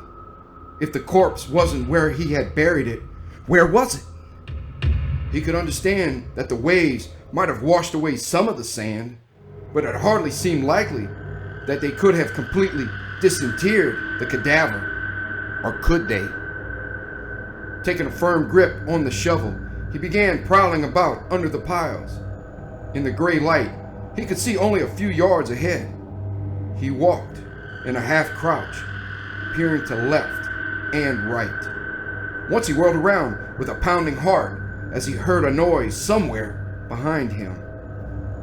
It was a sagging plank bumping against the top of one of the piles. After he had prowled for 10 minutes and found nothing, he began to think that he had made a mistake. Perhaps it had been the third walk from the left instead of the second, or possibly it was the 10th pile instead of the 11th. Well, it was worth a try, since it was obvious that he would have been more apt to miscount the piles rather than the walks. He returned under the second plank aisleway and started digging at the base of the 10th pile. He dug 4 feet straight down and struck nothing. Trembling, he climbed out of the watery hole and stared around with a sense of growing panic. Either he had made a very great mistake in memorizing the location of the cadaver, or else. With a supreme effort of will, he controlled his rising hysteria and systematically refilled the 2 holes he had already dug. He would try digging alongside the 11th pile in the 3rd walk, he told himself. Quite possibly, in the gloom of the pavilion, that previous October, he had counted 3 aisles as 2. He dug again, and again his shovel revealed nothing save seeping seawater. as he finally stopped digging and squirmed out of the briny pit, perspiring and panting. A new, fantastic, and utterly gruesome thought struck him, and he was touched by genuine terror. Was it possible that his old friend Kurt had not been quite dead when Niles buried him in the wet sand that day? Had the cold and the dampness revived him? Had he perhaps clawed his way upward out of the sand? Persons trapped in such situations were known to possess the sudden strength of madmen. And the sand was not like hard-packed earth. It was loose, light. Frenzied with horror at this thought, Niles began racing up and down between the rows of piles. With his terror, paradoxically enough, came insane rage. He began screaming the name of his old friend, cursing him, daring him to show himself. As he lunged up and down and in and out among the piles, a rising wind whipped through the pavilion, slamming the little dressing room doors, rattling the railings, howling shrilly under the roof. Also, the sea waves, flung at the crest of a rising tide, began swirling over the outer boardwalks. In a few minutes, the damp sand floor of the pavilion started covering with water as the wind-driven tide beat shoreward with increasing strength. Niles, sloshing in water up around his ankles, scarcely noticed. He darted about in the semi-darkness under the walks like some monstrous ferret on the trail of an elusive hare. He bolted about like a maniac, slashing at shadows with his shovel, glaring between the piles as if he saw enemies closing in on all sides of him. "You're hiding, damn you!" he screamed. "I know you're here! I'll find your filthy carcass! I know you're here! I know you're here!" As he bolted and raged about, bereft of reason, the incoming tide rose to his knees and began creeping higher. He paused finally, weak with exhaustion, and leaned against a pile. It was then that he saw it. It came floating placidly out of the farthest dark corner of the pavilion. There, where the supporting piles were grouped so closely together, it was almost impossible to see. Propelled by the tide, it glided toward him, unhurriedly, face up, and grinning, faintly phosphorescent. Its fish-belly eyes rolled so far back in its head, only the whites remained visible. Minutes before, he had been ready to rend and smash it with his shovel. Now that he saw it, in actuality, swirling toward him with its half-fleshed face and its hideous lipless grin, sheer, heart-squeezing terror crowded out every other emotion. His only impulse was to escape. While a hoarse scream of madness wrenched itself from his throat, he leaped upward wildly and clutched at the overhead boardwalk. Missing, he fell backward with a great splash, jamming his leg between two adjacent piles. As he struck the water, he twisted violently, and the combined pull and impact broke his shin bone. It cracked audibly. The white-hot pain was so intense, it cut through even his terror. He screamed underwater, and his mouth immediately filled with brine. Thrashing about like a harpooned fish in the shallows, he finally got his head above water. The pain in his leg was indescribable, but as the first blinding shock of it was over, he comprehended the full horror of his situation. He was unable to move without screaming, and the water was now rising rapidly, and that ghastly grinning thing with its flat white eyes began floating toward him again. As it approached, full terror took possession of him. Momentarily, he forgot the fierce pain in his leg, forgot the water that was inching upward all about him. His only thought was to avoid having the horror touch him. When it was inches away, he lurched violently, The movement jammed his broken leg tighter between the piles and hurled him down and backward as if he had been struck with a pile driver. He plunged underwater, half unconscious with pain and terror, overwhelmed with sudden weakness. By the time he realized he was drowning, he could not make it back up. Once he almost got his face above the water, but his strength failed and he fell backward.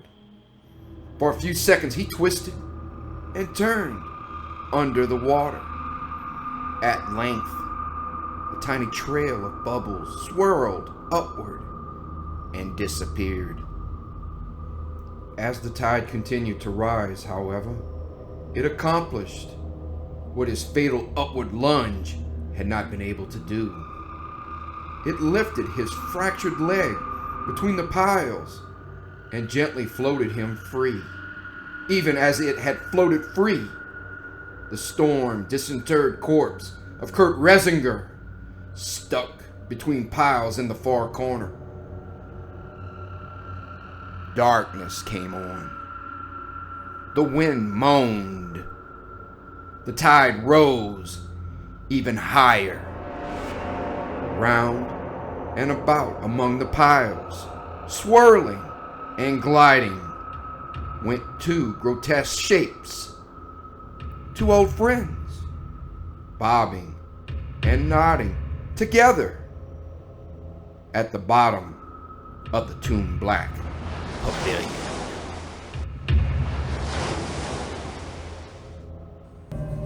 Chickamauga by Ambrosebierce.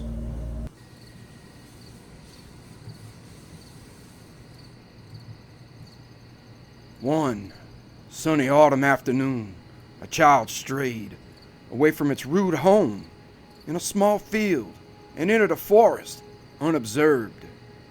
It was happy in a new sense of freedom from control, happy in the opportunity of exploration and adventure.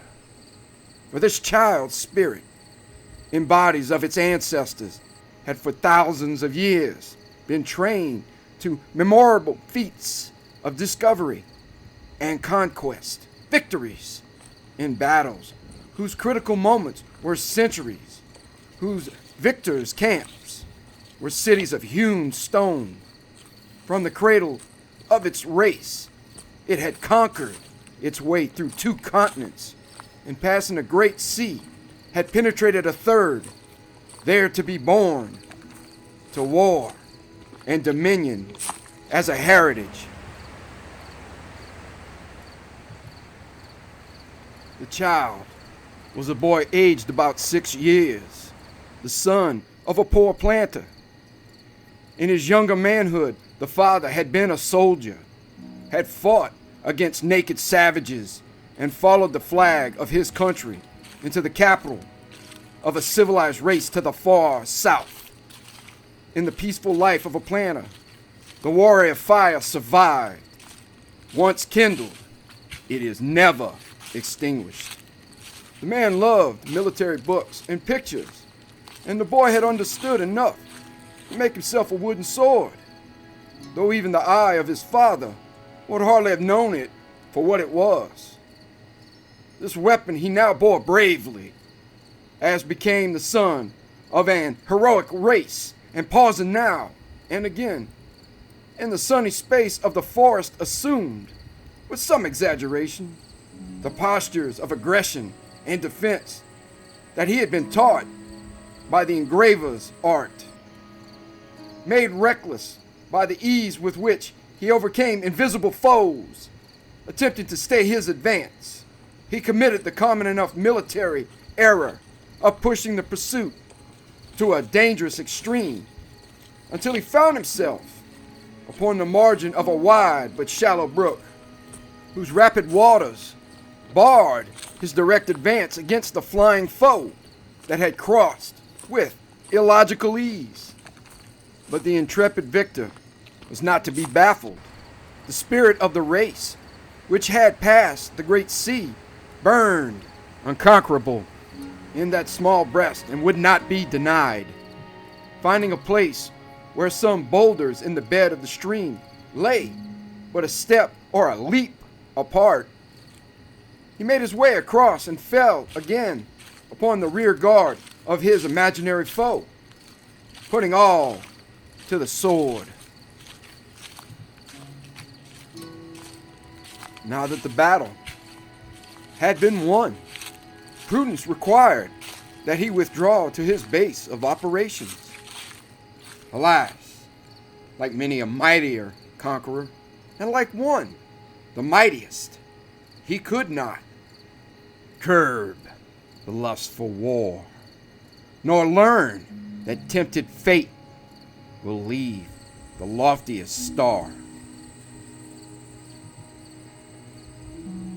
Advancing from the bank of the creek, he suddenly found himself confronted with a new and more formidable enemy. In the path that he was following sat, bolt upright, with ears erect and paws suspended before it, a rabbit. With a startled cry, the child turned and fled. He knew not in what direction, calling with inarticulate cries for his mother, weeping, stumbling, his tender skin cruelly torn by brambles, his little heart beating hard with terror, breathless, blind with tears, lost in the forest. Then, for more than an hour, he wandered with erring feet through the tangled undergrowth, till at last, overcome by fatigue, he lay down in a narrow space between two rocks, within a few yards of the stream, and still grasping his toy sword, no longer a weapon, but a companion, sobbed himself to sleep. The woodbirds sang merrily above his head. The squirrels, whisking their bravery of tail, ran barking from tree to tree, unconscious of the pity of it. And somewhere far away was a strange, muffled thunder, as if the partridges were drumming in celebration of nature's victory over the son of her immemorial enslavers. And back at the little plantation, where white men and black were hastily searching the fields and hedges in alarm, a mother's heart was breaking for her missing child. Hours passed, and then the little sleeper rose to his feet. The chill of the evening was in his limbs, the fear of the gloom in his heart. But he had rested, and he no longer wept. With some blind instinct which impelled to action, he struggled through the undergrowth about him and came to a more open ground. On his right, the brook. To the left, a gentle acclivity studded with infrequent trees. Over all, the gathering gloom of twilight. A thin, ghostly mist rose along the water. It frightened and repelled him, instead of recrossing in the direction whence he had come. He turned his back upon it and went forward toward the dark enclosing wood. Suddenly saw before him a strange, moving object, which he took to be some large animal, a dog, a pig. He could not name it. Perhaps it was a bear. He had seen pictures of bears, but knew of nothing to their discredit, and had vaguely wished to meet one. With something in form or movement of this object, something in the awkwardness of its approach, told him that it was not a bear, and curiosity was stayed by fear. He stood still, and as it came slowly on, gained courage every moment, for he saw that at least it had not the long, menacing ears of the rabbit. Possibly his impressionable mind was half conscious of something familiar in its shambling, awkward gait. Before it had approached near enough to resolve his doubts, he saw that it was followed by another, and another. To right and to left were many more. The whole open space about him was alive with them all, moving toward the brook. They were men. They crept upon their hands and knees. They used their hands only, dragging their legs. They used their knees only, their arms hanging, idle at their sides. They strove to rise to their feet, but fell prone in the attempt. They did nothing naturally, and nothing alike, save only to advance foot by foot in the same direction, singly, in pairs, and in little groups. They came on through the gloom, some halting now and again, while others crept slowly past them, then resuming their movement. They came by dozens and by hundreds, as far on either hand as one could see in the deepening gloom. They extended, and the black wood behind them appeared to be inexhaustible. The very ground seemed in motion toward the creek. Occasionally, one who had paused did not again go on, but lay motionless. He was dead. Some, pausing, made strange gestures with their hands, erected their arms, and lowered them again, clasped their heads, spread their palms upward, as men are sometimes seen to do in public prayer. Not all of this did the child note. It is what would have been noted by an elder observer. He saw little, but that these were men, yet crept like babes. Being men, they were not terrible, though unfamiliarly clad. He moved among them freely, going from one to another, and peering into their faces with childish curiosity. All their faces were singularly white, and many were streaked and gouted with red.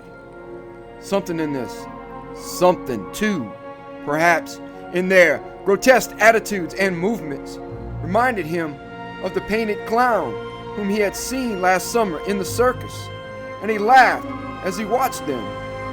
But on, and ever on, they crept, these maimed and bleeding men, as heedless as he of the dramatic contrast between his laughter and their own ghastly gravity. To him it was a merry spectacle. He had seen his father's Negroes creep upon their hands and knees for his amusement, had ridden them so, making believe they were horses. He now approached one of these crawling figures from behind, and with an agile movement, mounted it astride. The man sank upon his breast, recovered, flung the small boy fiercely to the ground, as an unbroken colt might have done, then turned upon him a face that lacked the lower jaw.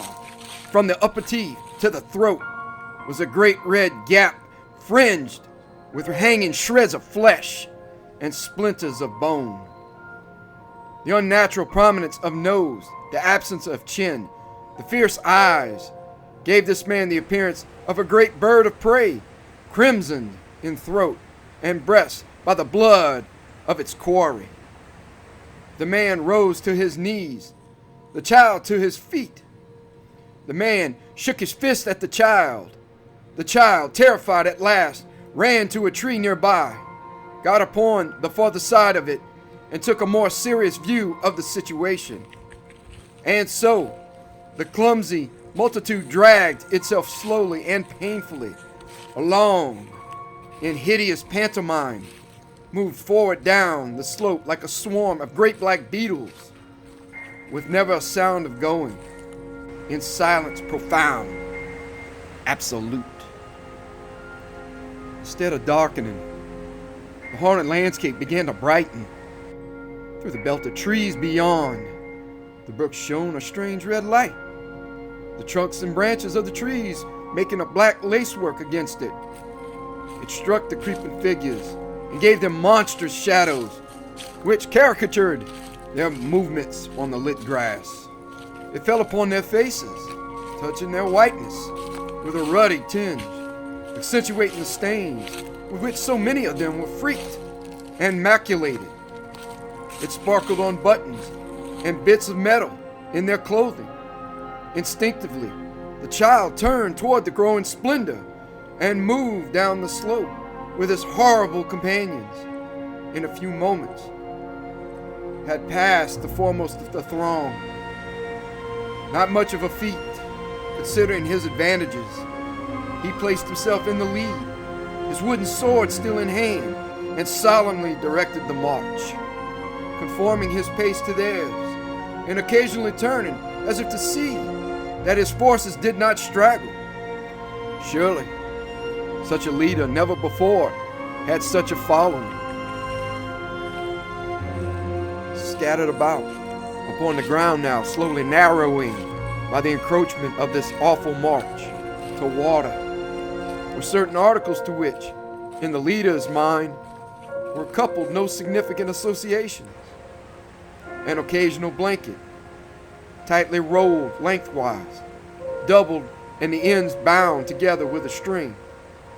A heavy knapsack here, and there a broken rifle. Such things, in short, as are found in the rear of retreating troops, the spoor of men flying from their hunters. Everywhere near the creek, which here had a margin of lowland, the earth was trodden into mud by the feet of men and horses. An observer of better experience in the use of his eyes would have noticed that these footprints pointed in both directions. The ground had been twice passed over, in advance and in retreat. A few hours before, these desperate, stricken men, with their more fortunate and now distant comrades, had penetrated the forest in thousands. Their successive battalions, breaking into swarms and reforming in lines, had passed the child on every side, had almost trodden on him as he slept. The rustle and murmur of their march had not awakened him. Almost within a stone's throw of where he lay, they had fought a battle. But all unheard by him were the roar of the musketry, the shock of the cannon, the thunder of the captains, and the shouting. He had slept through it all, grasping his little wooden sword with perhaps a tighter clutch in unconscious sympathy with his martial environment, but as heedless of the grandeur of the struggle as the dead who had died to make the glory. Far beyond, the belt of woods, on the farther side of the creek, reflected to earth from the canopy of its own smoke, was now suffusing the whole landscape.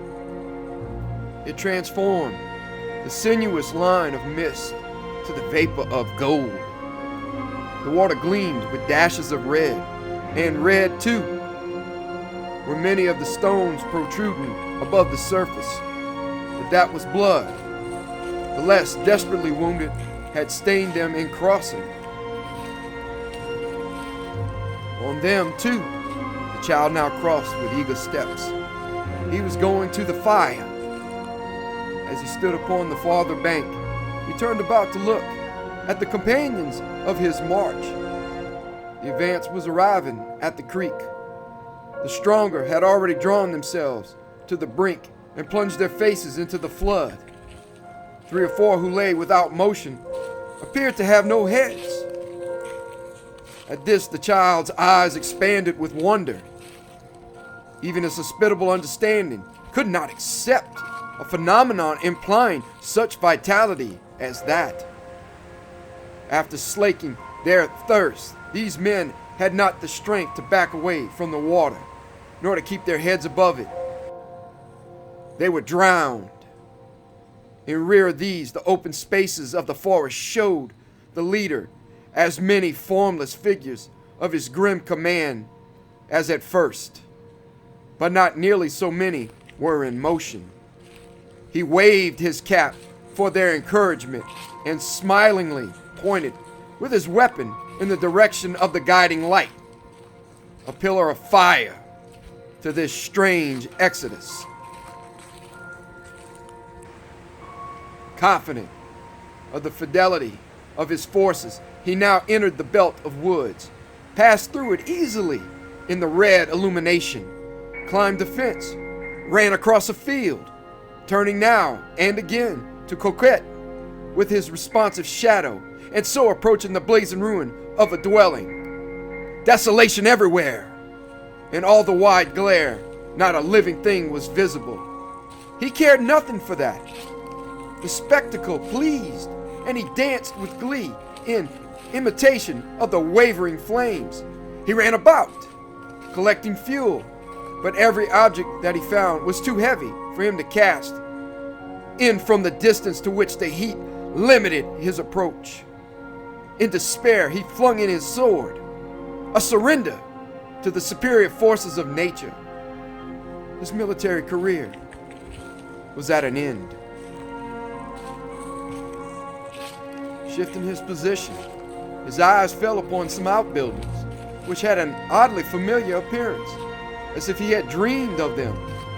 He stood considering them with wonder, when suddenly the entire plantation, with its enclosing forest, seemed to turn as if upon a pivot. His little world swung half around. The points of the compass were reversed. He recognized the blazing building as his own home. For a moment, he stood stupefied by the power of the revelation, then ran with stumbling feet, making a half circuit of the ruin.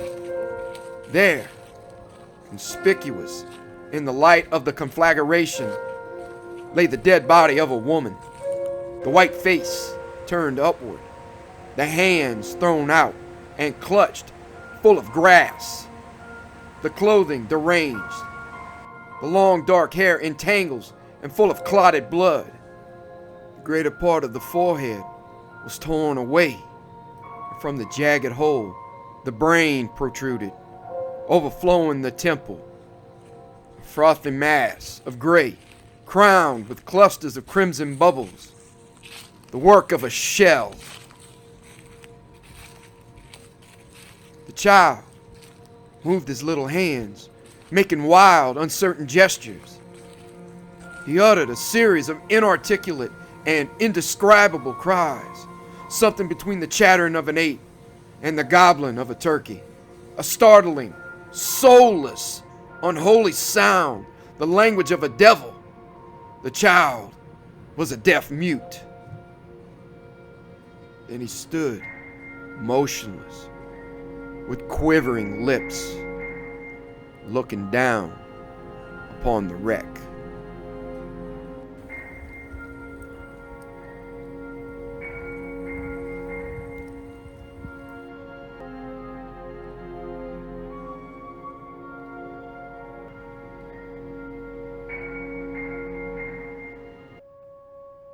The Shadow on the Stone by Thomashardy, published in 1917 for Moments of Vision.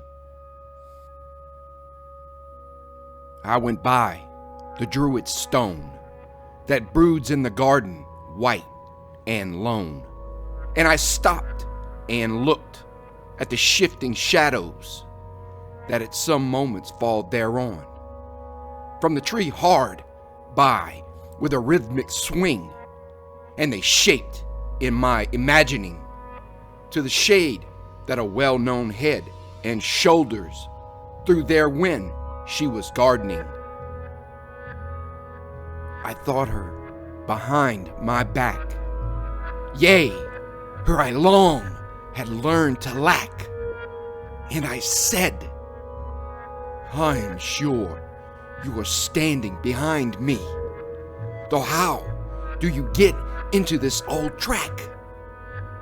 And there was no sound but the fall of a leaf as a sad response. And to keep down grief, I would not turn my head to discover that there was nothing in my belief. Yet I wanted to look and see that nobody stood at the back of me.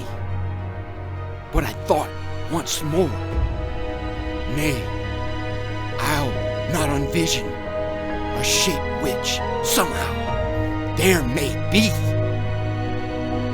So I went on, softly from the glade, and left her behind me, throwing her shade, as she were indeed an apparition, my head unturned, lest my dream should fade.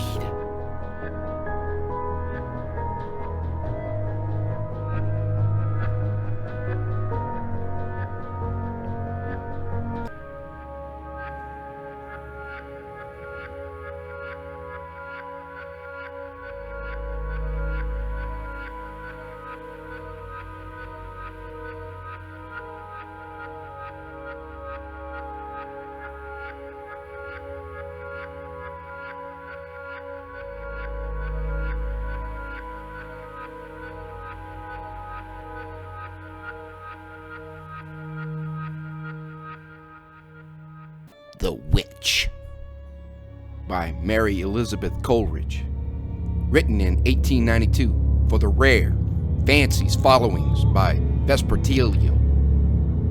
I have walked a great while over the snow, and I am not tall nor strong. My clothes are wet, and my teeth are set, and the way was hard and long. I have wandered over the fruitful earth, but I never came here before.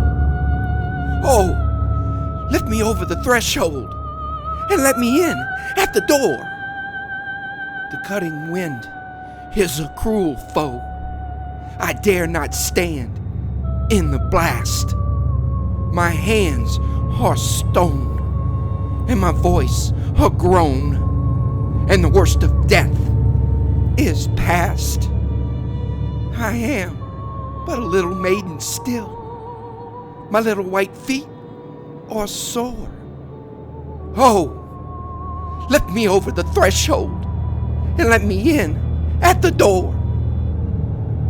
Her voice was the voice that women have who bleed for their heart's desire. She came, and the quivering flame sunk and died in the fire. It never was lit again on my hearth since I hurried across the floor to lift her over the threshold and let her in at the door.